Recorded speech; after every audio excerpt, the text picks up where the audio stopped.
ಪ್ರಧಾನಿ ನರೇಂದ್ರ ಮೋದಿ ಅವರ ನೇತೃತ್ವದಲ್ಲಿ 2015ರ ಜುಲೈ 1ರಿಂದ ಜಾರಿಗೆ ಬಂದಿರುವ ಡಿಜಿಟಲ್ ಇಂಡಿಯಾ ಯೋಜನೆಯು ಇಂದು 11 ವರ್ಷಗಳನ್ನು ಪೂರೈಸಿದೆ.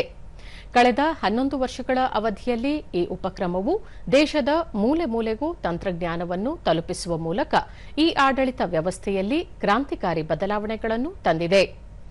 ದೇಶದ ಪ್ರತಿಯೊಬ್ಬ ನಾಗರಿಕನಿಗೂ ವಿಶಿಷ್ಟ ಮತ್ತು ಅತ್ಯಂತ ಸುರಕ್ಷಿತ ಡಿಜಿಟಲ್ ಗುರುತನ್ನು ಒದಗಿಸುವಲ್ಲಿ ಯಶಸ್ವಿಯಾಗಿರುವ ಆಧಾರ್ ಯೋಜನೆಯು ವಿಶ್ವದ ಅತ್ಯಂತ ದೊಡ್ಡ ಡಿಜಿಟಲ್ ಗುರುತು ವ್ಯವಸ್ಥೆಯಾಗಿ ಹೊರಹೊಮ್ಮಿದೆ. ಯುಪಿಐ ಡಿಜಿಟಲ್ ಪಾವತಿ ವ್ಯವಸ್ಥೆ ಜಾಗತಿಕ ಮಟ್ಟದಲ್ಲಿ ಭಾರತದ ಶಕ್ತಿಯನ್ನು ಜಗತ್ತಿಗೆ ಸಾರಿದೆ. ಹಣಕಾಸು ವಲಯದಲ್ಲಿ ದಾಖಲೆ ಬರೆದಿದೆ.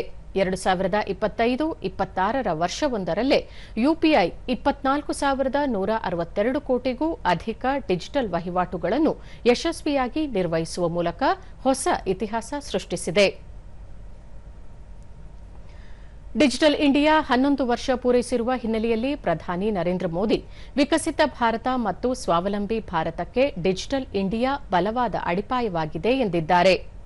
ಸಾಮಾಜಿಕ ಮಾಧ್ಯಮದಲ್ಲಿ ಪ್ರಧಾನಿ ಕಳೆದ 11 ವರ್ಷಗಳಲ್ಲಿ ಬಡವರು ಮತ್ತು ಹಿಂದುಳಿದವರ ಸಬಲೀಕರಣದಲ್ಲಿ ಜನರ ಜೀವನವನ್ನು ಸುಲಭಗೊಳಿಸುವಲ್ಲಿ ಇದು ಮಹತ್ವದ ಪಾತ್ರ ವಹಿಸಿದೆ. ಆಪ್ಟಿಕಲ್ ಫೈಬರ್ ನೆಟ್ವರ್ಕ್ಗಳ ವಿಸ್ತರಣೆಯಿಂದ ಡಿಜಿಟಲ್ ವಹಿವಾಟಿನವರೆಗೆ ಈ ಉಪಕ್ರಮದ ಅಭೂತಪೂರ್ವ ಯಶಸ್ಸು ಭಾರತದ ಕಡೆಗೆ ಜಾಗತಿಕ ಗಮನವನ್ನು ಸೆಳೆದಿದೆ ಎಂದಿದ್ದಾರೆ.